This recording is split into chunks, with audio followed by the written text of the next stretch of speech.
Hi friends, welcome to my channel. ఈరోజు మనం ఎంతో టేస్టీ హెల్దీ అయిన వెజ్ పులావ్ ఎలా ప్రిపేర్ చేసుకోవాలో చూద్దాం.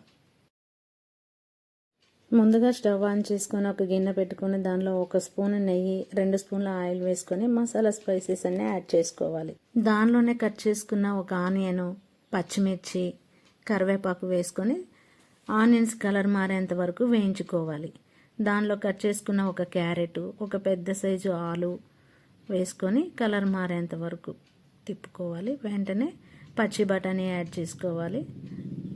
కొంచెం కొత్తిమీర, పుదీనా యాడ్ చేసుకొని అల్లం వెల్లుల్లి పేస్ట్ ఒక 2 స్పూన్లు యాడ్ చేసుకోవాలి. పచ్చి వాసన పోయేంత వరకు వేయించుకోవాలి.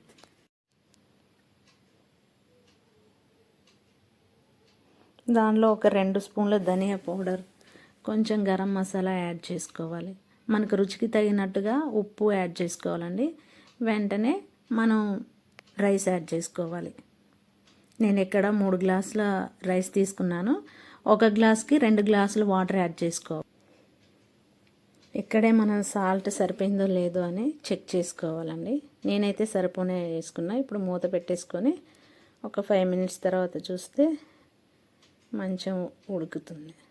అంతేనండి, వేడి వేడి వెజ్ పులావ్ రెడీ. ఇలా పిల్లలకి చేసి పెట్టారంటే వాళ్ళు చాలా ఇష్టంగా తింటారు.